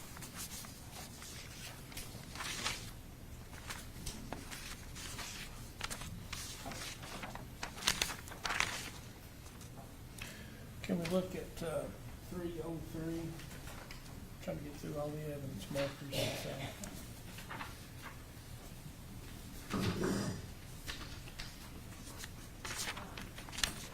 Are you able to identify that, ma'am, that photograph? Yes, I took swabs from the staining here, as well as underneath on the muffler of the Bronco. Would you look at 248, please?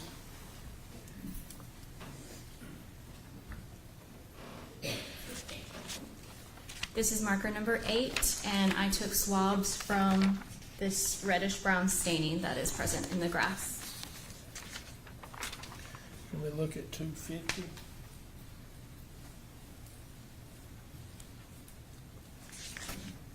This is marker number 9, and I took swabs from the staining that's present. It's a little hard to see here, but there is reddish-brown staining in this area.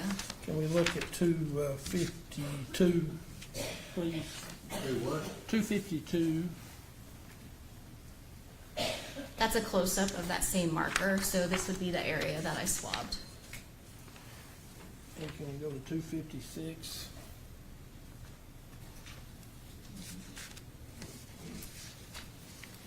This is marker number 10, so I took swabs from the staining in this area. And 257, ma'am. So you can see it a little bit better from this angle. It's about from here in this area. And can we put up 309?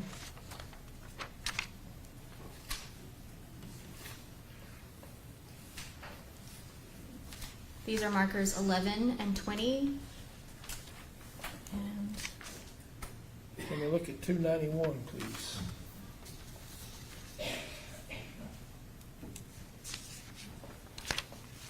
so this has that same marker number 11, which was this staining right here in the grass. And 292? That's a close-up of marker 11. So I took I took swabs from that area. Can we look at 310?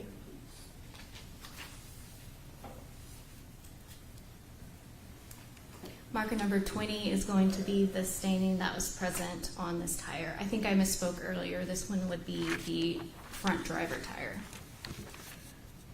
And then 347.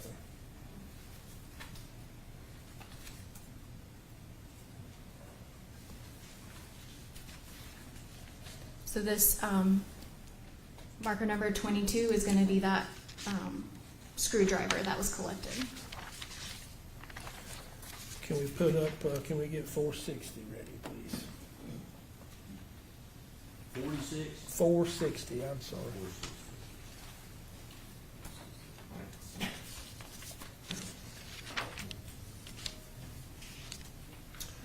I'm getting ready to hand you that item, ma'am. Are we getting Are you ready to gonna have to do it tomorrow? 460 for in the morning.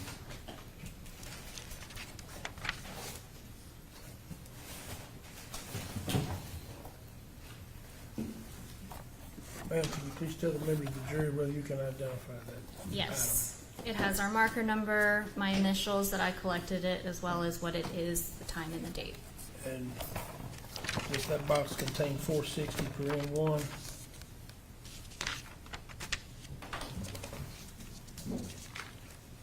Yes, that's the screwdriver I Is that placed the in the same box. screwdriver we just looked at?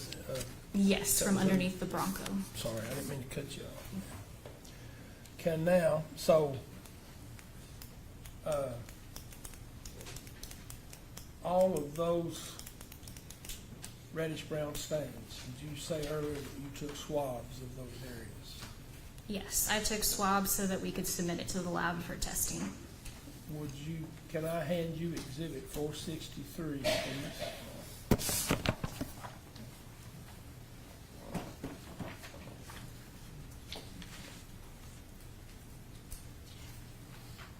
Get ready to pass that up to you, man.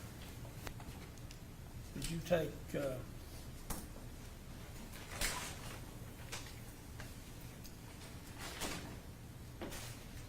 all those samples were taken directly back to the lab in Knoxville? Yes, they were.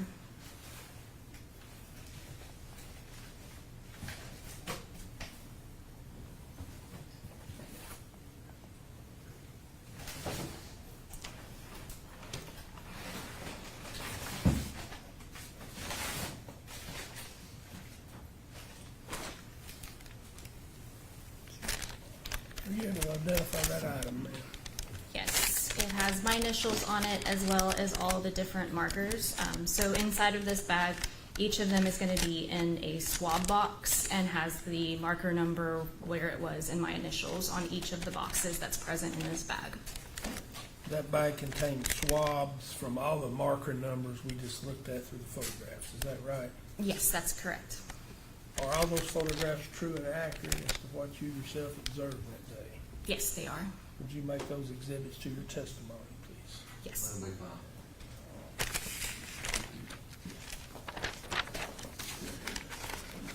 Your Honor, sir, that is everything from the outside. It's We right got now. done 5 minutes 3 early. till 5, yeah. Okay, I said I was gonna let you go at 5 o'clock today, go home, get your chores done. Don't drive by the scene, don't talk to anybody about it, don't watch the TV tonight, or get on the internet and look at stuff, don't try to find out anything, just move on with your life today, and get home and get your stuff done, try to be back here, ready to go. What do you want to say? Judge, I may not have asked her, the physical items I passed up, would you make those exhibits to your testimony? Yes. All those 3 That'll be items? fine. I'm not sure I mentioned that, I'm sorry. Let them be filed. So, be back here, we'll be ready to go, 9 o'clock for sure, if y'all are in there, and if everybody's ready to go, sometimes I'll try to get out a few minutes early. If I can get 5, 10 minutes here or there, it adds up. It adds up, so, y'all, everybody stay in the courtroom, I'm gonna let the jury go first, so they're not mingling with anybody outside. You got anything in the jury room, pocketbooks, jackets, or anything? If you do, get them. Y'all head out, I'm keeping everybody in the courtroom for about 5 minutes. All rise. Y'all got a 5-minute head start. Give your notebooks to the lab, or you just put them in your seat.